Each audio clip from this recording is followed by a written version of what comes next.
Fascismo. Talvez uma das palavras mais mal utilizadas dos últimos tempos. Mas, afinal, o que significa fascismo? Fascismo é uma ideologia política de extrema-direita e nacionalista que rejeita a democracia liberal e concentra o poder em um líder forte no Estado. Historicamente, este tipo de regime ficou marcado pelo governo de Benito Mussolini na Itália e depois por regimes como de Adolf Hitler na Alemanha. Bem, isso é fascismo. Obrigado, Thiago, intelectual. De nada. Agora, o que é um fascista? Um fascista é uma pessoa que apoia ou depende do fascismo. Sinceramente, não dê mais comentários, Thiago Burro. Bem, mas, enfim, o que isso tem a ver com o meu canal? Bem, é algo bem polêmico, mas Batman é fascista. Pronto, fiz o corte. Ótimo.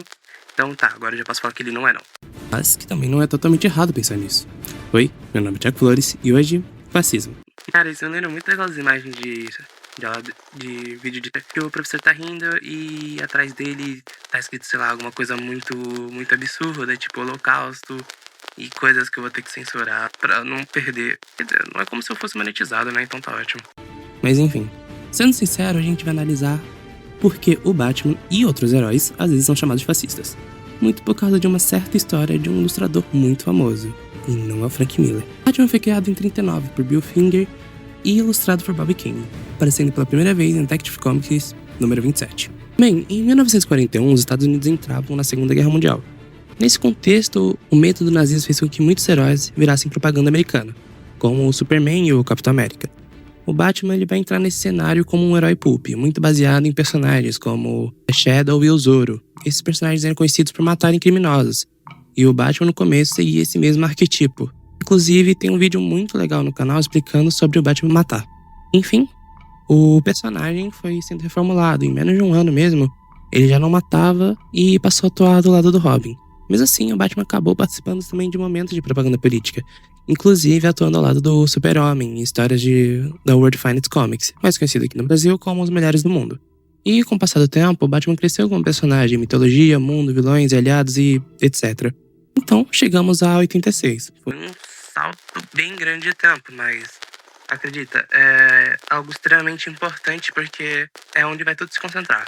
Com o nosso principal tema, que é o Cavaleiro das Trevas, do Frank Miller. Provavelmente o quadrinho mais usado quando alguém quer dizer que o Batman é fascista. O que temos aqui é um Bruce Wayne aposentado, que volta ativo após vários anos. Mas o que chama atenção mesmo é no meio do segundo ato da HQ, quando surge uma força chamada os Filhos do Batman. Um breve resumo sobre o que é os Filhos do Batman e como eles entram nesse contexto. Mas os Filhos do Batman antes era uma gangue liderada por um cara chamado Mutante, e eles eram criminosos. E aí depois o Batman dá um cacete nesse cara, os caras falam assim, nossa, o Batman é foda, e começam a seguir o Batman. Bem, e os Filhos do Batman, né, seguindo o exemplo do Batman, eles começam a policiar Gotham, totalmente acima da lei. Em determinado ponto da história, o Batman ele vai acabar unindo esse grupo. Normalmente o Batman não tinha afiliação com os Filhos do Batman. E perto do final, ele assume esse grupo como uma força oficial. Perto do final, pro final mesmo, a HQ meio que termina com o Batman morrendo e ele assumindo os Filhos do Batman como algo dele mesmo. E ok, agora a gente pode começar a dissecar isso. Durante boa parte da história, várias pessoas chamam o Batman de fascista. A narrativa usa essa acusação pelos olhos de outras pessoas. E eu quero que vocês guardem muito bem essa parte, pelos olhos de outras pessoas, porque é uma palavra central do vídeo. O Batman ele tem um ideal categórico próprio, e esse ideal acaba sendo assumido pelos Filhos do Batman. E o que eles seriam na leitura mais dura possível? Uma milícia, um grupo que age acima da lei fazendo justiça com as próprias mãos. E aqui entra uma questão filosófica bem importante.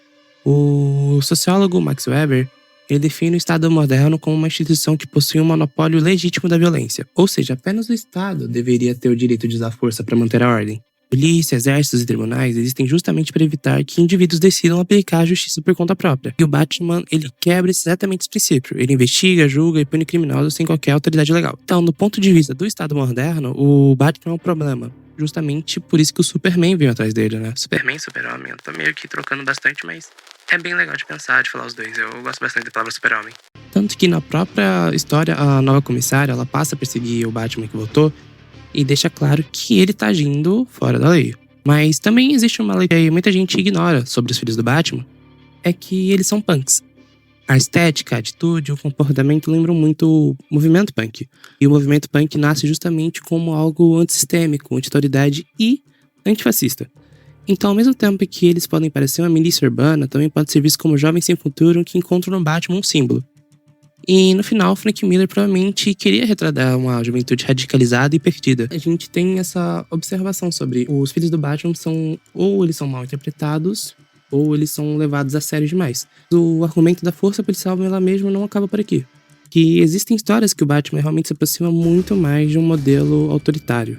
E a mais famosa é O Reino da Manhã, escrita pelo Mark Waid e o Alex Ross e ilustrada pelo Alex Ross. A história é um pouco mais do Alex Ross do que do Mark Waid, mas enfim.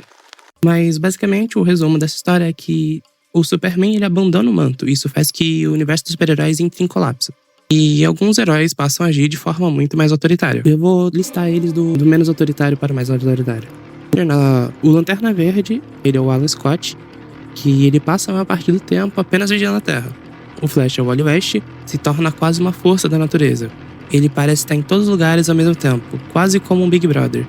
Ele está sempre observando, sempre patrulhando, e até que a gente chega no Batman, que é a epítome disso tudo. Basicamente, ele transformou Gotham num estado próprio. Cria uma rede de vigilância com robôs, drones e câmeras. Tem a força policial própria dele e um controle quase total da cidade. Mas aqui vai entrar uma reflexão interessante, que é do Thomas Hobbes, que dizia que sem um estado forte, a sociedade entra no que se chama de estado de natureza, uma situação de guerra de tudo contra todos. Quando os indivíduos passam a fazer justiça com próprias mãos, isso não restaura a ordem. Isso prova que a ordem mesmo ela já colapsou. E Gotham muitas vezes parece exatamente isso. Uma cidade onde o Estado falhou completamente. Onde a polícia não controla o crime, onde o sistema judicial não funciona, porque é uma cidade extremamente corrupta. Onde vai surgir um indivíduo tentando restaurar a ordem por conta própria. Ou seja, temos bastante pontos em que ele vai pro fascismo, já que ele, querendo ou não, rejeita a democracia liberal. O poder todo se concentra nele, com ele sendo basicamente um líder único e, bem, a história ela vai acabar passando por várias evoluções, até com o Batman se opondo ao Superman para ele criar um campo de concentração para meta-humanos. O foco é que o Batman ele já foi interpretado como fascista por outros autores. E essa é a palavra-chave. O Batman é um personagem tão rico que quanto mais pessoas trabalham nele, mais ele muda, mas em seu principal não é ser fascista, e sim um aristocrata. E Kant ele ajuda muito a entender isso. Kant ele falava sobre o imperativo categórico. A ideia de que algumas ações devem ser feitas simplesmente porque são moralmente corretas, independentemente das consequências. Isso aparece claramente no Batman. O Batman não mata, mesmo quando seria mais fácil, mesmo quando salvaria mais vidas, mas ele não mata porque ele acredita que não tem o direito moral de cruzar essa linha. E, claro, a gente também pode citar o Nietzsche com a ideia de moral aristocrática. Uma moral é baseada em honra, força de vontade e criação de valores próprios. O Batman ele cria seu próprio código moral. Ele decide suas próprias regras e ele não pede autorização pra agir. Ele só vai entrando mesmo e o Batman é desse jeito. Ele simplesmente assume a responsabilidade que acredita ser necessária.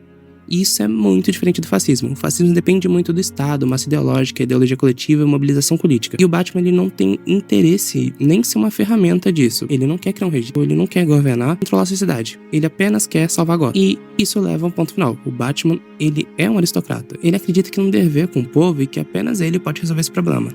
Ele não vai se juntar a ralé porque ele acredita estar acima disso. Ele não mata porque ele está acima disso. E ele não usa armas porque, na lógica dele, um aristocrata não usaria os meios da ralé. Ele salva Gotham porque acredita que só ele pode fazer isso. Então, aqui a gente já mata até 2 coelhos de uma cajadada só. Que é, o Batman, ele não é fascista e também não é burguês. Uma comparação muito justa que dá pra fazer entre o Batman e o Homem de Ferro. E esse sim é muito mais fácil de puxar pra um autoritarismo, principalmente em histórias como Guerra Civil. Enquanto o Bruce ele vai agir como um aristocrata com moral rígido, o Tony Stark é um burguês safado tecnocrata. Ele acredita que os problemas podem ser resolvidos com tecnologia e sistemas de controle. Talvez a prova mais visual disso seja comparar a mansão Wayne com a casa do Tony Stark. São coisas extremamente diferentes. A arquitetura toda da mansão Wayne é bem mais antiga. A casa do Tony Stark só falta criar perna e andar, então é algo extremamente palpável de se ver. Então, no final, o Batman é fascista? Algumas histórias vão ter essa ideia, e alguns autores vão explorar esse lado. E algumas interpretações vão empurrar o personagem para esse caminho. Mas ele não é fascista. Ele é um aristocrata. O Batman não tem interesse para governar nada, nem liderar nada e nem controlar nada. Ele apenas quer salvar a cidade dele. E isso de salvar a cidade é um ponto que sempre vai ser interessante na minha concepção favorita do Batman, que é o The Batman de 2022. Ele mostra essa evolução no Batman de forma realmente genial. A gente vai ter quem acredita que o Batman é um fascista, como o Charada, e alguns membros da polícia que vai contra ele, mas no final deixa claro o que o Batman é de verdade, que é um raio de esperança. O filme ele se passa quase toda a noite, e o final dele é no amanhecer. O Batman não está salvando a cidade sozinho. Com ele tem policiais, bombeiros, pessoas normais. Então podemos ver que realmente importa pra ele é salvar Gotham. E esse é o ideal que ele toma pra si mesmo. Enfim, acredito que seja só isso. Espero que vocês tenham gostado. Se gostou mesmo, deixa um like no... Eu acho isso tão ridículo. Deixa um like no vídeo e se inscreve no canal, por favor. E até mais. Até a próxima.